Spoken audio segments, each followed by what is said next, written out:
नमस्कार मेघना किचन ने आपण मानक स्वागत। आज मु गोटे आपण मानक सहित माछ भजार रेसिपी शेयर करमी। माछ भजा तो खाइबा समस्त को भल लगी थाए। आ माछ भजा यही प्रोसेस रे थरे निश्चय ट्राए करंतु केमती कोन लागुची आमु कमेंट सेक्शन में निश्चय जणातु। देखंतु मोर माछ भजा केते सुंदर भाव रे बनि जाईची। एही भलिया प्रोसेस रे मु माछ भजा बनैची।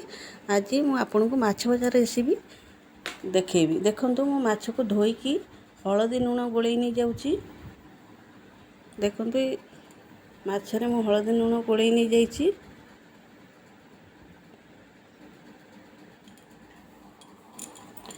देखंतु एबे मु कड़ाई बसई की माछ गुडी को छांकी नै जाउची। हल्का छांकुची जेहेतु माछ भजा आमे ये करबा टिके छांकी नवा माछ गुडी को।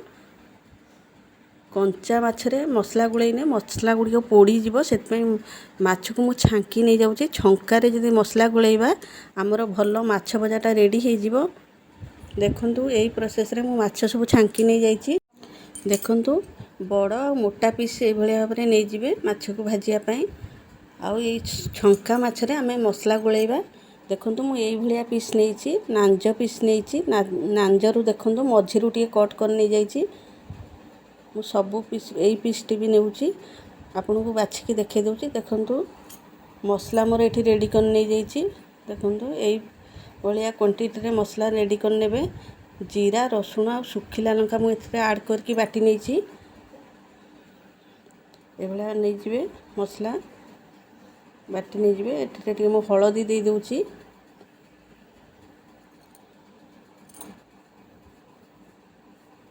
देखंतु लूण दे दउची। ताऊ नै चामच रे टिके घांटी नै जाउची। ए भलिया प्रोसेस रे आपण घांटी नेबे। एइतरे हमें माछ को गोळेई नबा। एई भजा माछ बहुत भल लागि थाए टेस्ट लागि थाए। आपण पखाळा और गरम रे सबुतरे खाई परिबे। देखंतु मु केमिति मसलाटा रेडी कर नै जाईची। ता धरे टिके पानी भी ऐड कर नै जाउची जेहेतु माछ रे लागिवो। ए भलिया पानी टिके देके घांटी नै जाउची। देखंतु मु चामच रे देखै दउची केते परिमाण में पानी आ रखिची माछटा मसला को ए भलिया रखिबे। देखंतु एई सब माछ मु नेइची भाजिया पई। मु माछ देखंतु मु केमती कोन मसला रे माछ को पकेई दउची। ए भलिया चामच रे देई दउची। मोर गोटे पट नेखारे माछरो मसला लागि जाईची। आ गोटे पट मु तावा रे देला बेले देखैबी आपन को। देखंतु ए भलिया भाबरे आपन माने नै जिवे। माछ सब बड़ बड़ पीस नैथिबे।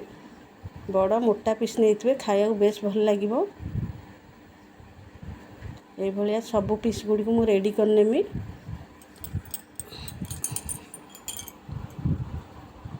देखंतु एही भलिया प्रोसेस रे आपण रेडी करने माछ भजा। आपण तो समस्त माछ भजा खाइतिबे। एही प्रोसेस रे थरे निश्चय ट्राई करंतु बहुत भल लागिवो खाइबा को।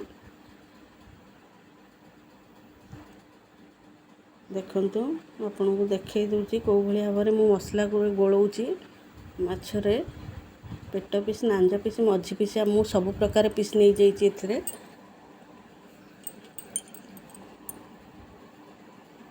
देखंतु मु एबे गोटे तावा रे तेल नै जाउची। ए तावा रे हमें माछ को भाजी नबा।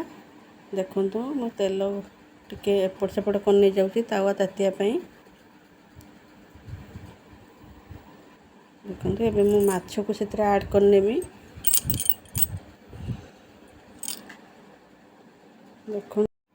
देखंतु मु एबे माछ पकौची। ए भलिया भाबरे आपण माछ पकई नेबे।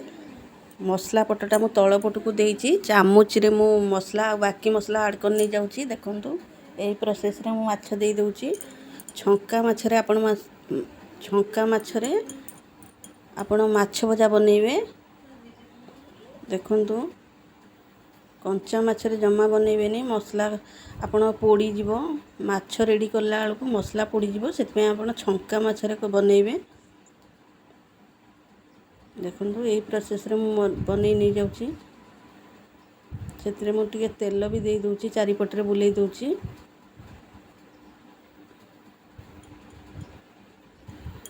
देखंतु मोर माछ उल्टेई नै जाउची केते सुंदर भाबरे उल्टेई नै जाउची। देखंतु मोर माछ सब लाल लाल पड़ी गलानी।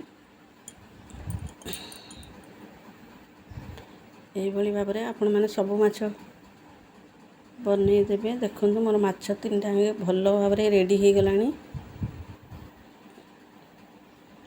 ଦେଖନ୍ତୁ ମାଛକୁ ମଝିରେ ମଝିରେ ବି ଚାପି ଦେବେ, ମସଲା ଗୁଡ଼ିକ ଭିତରକୁ ଟାଣି ନେବ। ଏପଟ ସେପଟ କରିକି ମୁଁ ଦେଖେଇ ଦେଉଛି। ଦେଖନ୍ତୁ ମୋର ମାଛ ପୁରା ପରଫେକ୍ଟ ବନିଗଲାଣି।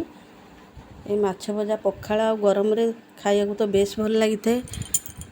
ଦେଖନ୍ତୁ ମୁଁ ଚାପି ନେଉଛି ମାଛକୁ ମଝିରେ ମଝିରେ।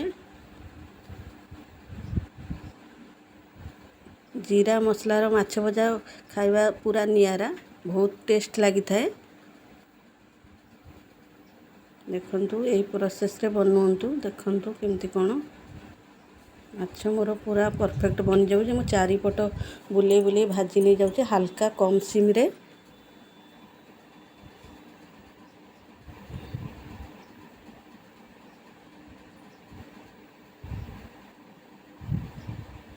ଏମିତି ମଝିରେ ମଝିରେ ଆପଣ ଚାପି ନେଇକି ଗୋଟେ ପ୍ଲେଟ୍ରେ ମୁଁ ଏବେ ଖୋଲି ନେମି।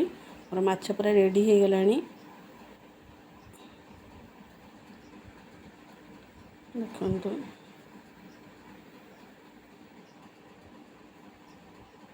ଦେଖନ୍ତୁ ଆଉ ତେଲ ଦେଇକି ବାକି ମାଛକୁ ମୁଁ ପକେଇ ନେଇଯାଉଛି।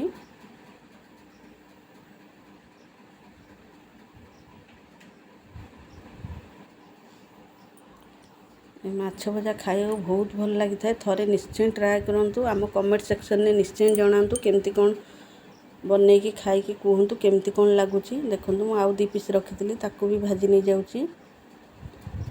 ସବୁବେଳେ ମସଲା ପୁଟା ତଳକୁ ଦେବେ, ଉପରେ ଚାମଚରେ କି ହାତରେ ଯେଉଁଥିରେ ସୁବିଧା ଆପଣ ମସଲା ଦେଇଦେବେ ତା ଉପରେ। ଜମା ମସଲାକୁ ପୋଡ଼ିବେନି, ପୋଡ଼ିଲେ ଜମା ଭଲ ଲାଗିବନି। କେବଳ ଲାଲ ପଡ଼ିଲା ପର୍ଯ୍ୟନ୍ତ ଭାଜି ନେବେ ହାଲକା ସିମ୍ରେ। ଦେଖନ୍ତୁ ଏଇଭଳି ଭାବରେ ମୋର ଭାଜି ହେଇଗଲାଣି। ମୁଁ ଓଲଟେଇ ନେଲିଣି। ଦେଖନ୍ତୁ ମଝିରେ ମଝିରେ ବି ଚାପି ଦେଉଥିବେ। ଦେଖନ୍ତୁ ମୋ ମାଛ ଭଜା ପୁରା ରେଡ଼ି ହେଇଗଲାଣି, ପରଫେକ୍ଟ ବି ବନିଗଲାଣି। ଏଇଭଳି ଭାବରେ ଥରେ ବନେଇକି ଟ୍ରାଏ କରନ୍ତୁ, ଖାଆନ୍ତୁ କେମିତି କ'ଣ ଲାଗୁଛି। ଆଉ ଆମ କମେଣ୍ଟ ସେକ୍ସନରେ ନିଶ୍ଚୟ ଜଣାନ୍ତୁ। ଆଉ ସବସ୍କ୍ରାଇବ୍ କରିବାକୁ ତ ଜମା ଭୁଲନ୍ତୁନି। ଦେଖନ୍ତୁ ମୁଁ ଗୋଟେ ପିସ୍ ଦେଖେଇ ଦେଉଛି କେତେ ସୁନ୍ଦର ବନିଛି। ଦେଖନ୍ତୁ ଏଇଭଳିଆ ମାଛ ଭଜା ଖାଇବାକୁ ବେଶ